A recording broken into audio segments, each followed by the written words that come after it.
Hi guys, today I'm going to share with you a little story. This story is about a little girl who was asked by her parents what she wanted to do when she grows up. Classic question, right? Before she even answered, her parents started to give her options: architect, lawyer, doctor, engineer, and they went on, but none of the options actually resonated, and in fact, they sounded quite boring and uninteresting. So she looked back at them and she said, "I want to be a storyteller." They started laughing. "What do you mean a storyteller? That's not even a job. What does that even mean? You're never going to make money out of that. That's ridiculous. You need to choose something that's going to make you valuable to the world." Later on in life, when she went to school, teachers would ask her a question, and she always looked around first because she didn't want to answer, even though she knew what it was. She would never have the courage to stand up and actually answer, even though she knew what to say.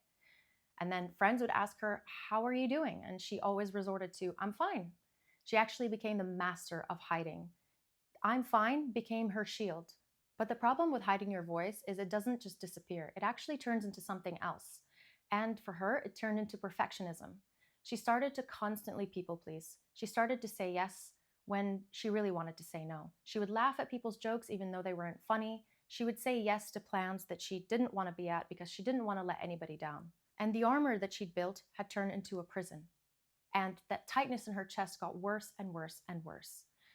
Then came the moment where everything shifted. She started going to therapy for anxiety. And when the therapist in the first session asked her, "How are you? And tell me a little bit more about you," she couldn't even answer. She didn't realize that she had hid the parts of herself that were truly her, and she had curated a version that was just acceptable to everybody else. And that's a moment that shifted everything for her in her life. That's when she realized that the message that her parents were sending to her was not about her. Their laughter wasn't their truth, it was their fear. It was their own discomfort with uncertainty. She realized that the message she had gotten that day wasn't even about storytelling, it was about worthiness. She had subconsciously translated the storytelling isn't valuable to "you aren't valuable unless you hide the real parts of you and you become what others expect you to become."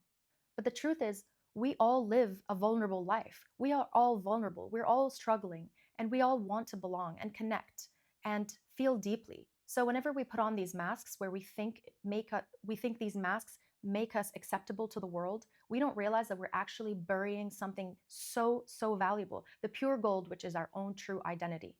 And unmasking this after hiding it for so long is so difficult, but it is extremely vital. When I deliver a story or say something to the camera, I think of this little girl and I think it's not even about being afraid of what people think. It's about knowing that I'm reaching the parts of me that are truly me, that are deep, that are connected with the person that I want to be.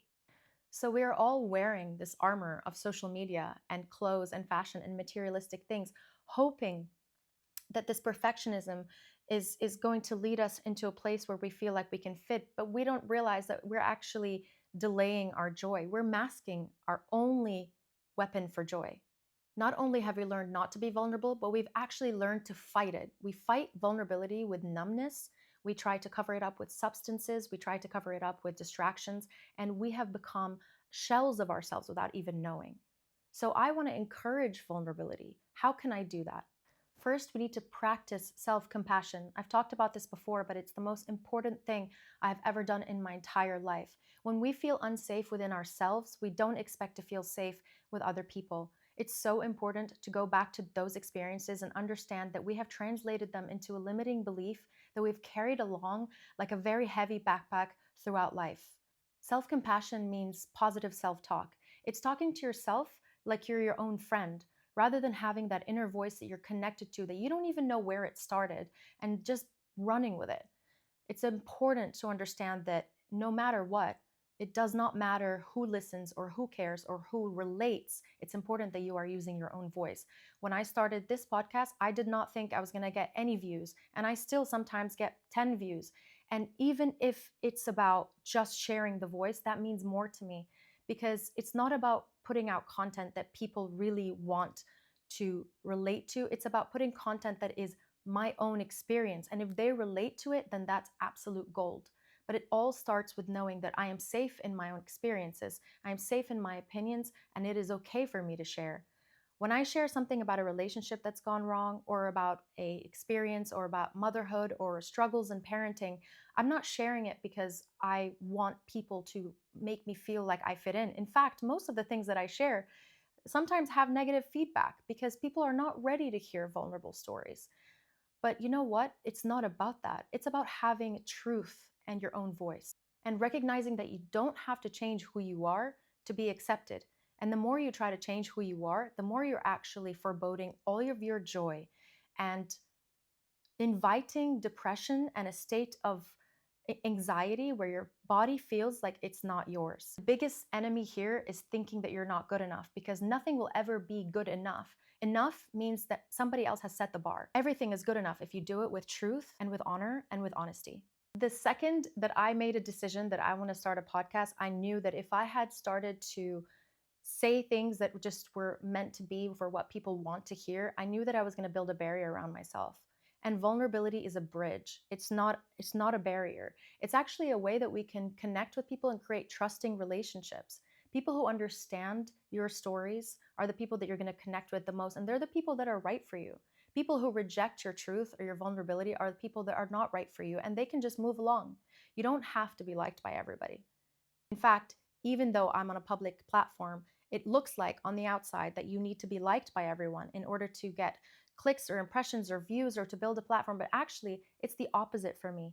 The second that I stopped performing and started just being myself was the time where I actually started to build a true audience. People who wanted to connect with the real stories and not just the fluff. I'll give you an example. Satya Nadella was the Microsoft CEO in 2014. When he came into the company, it was a very toxic culture. Everybody was projecting that there was this invincibility within the company, and actually the company was struggling. Satya then shared his struggles as a father for a child with disabilities.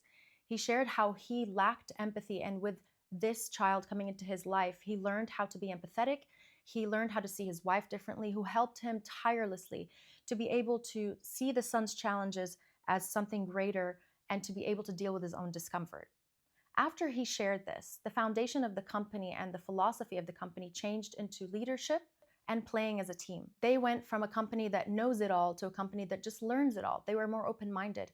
And actually, the company then generated 3 times the market value. And at that time, employee satisfaction soared, and the company's market value tripled. Why? Because employees felt like they can admit their mistakes, they felt safe, they could ask for help, they could innovate without judgment, and that led the company to thrive. So Nadella actually proved that showing your struggles doesn't make people like you less or respect you less. In fact, it makes them trust you more. Let's talk about Marcus Rashford. He is a Manchester United England football player. I don't know anything about football, but I really love his story. In COVID-19, he publicly shared a very, very personal childhood story.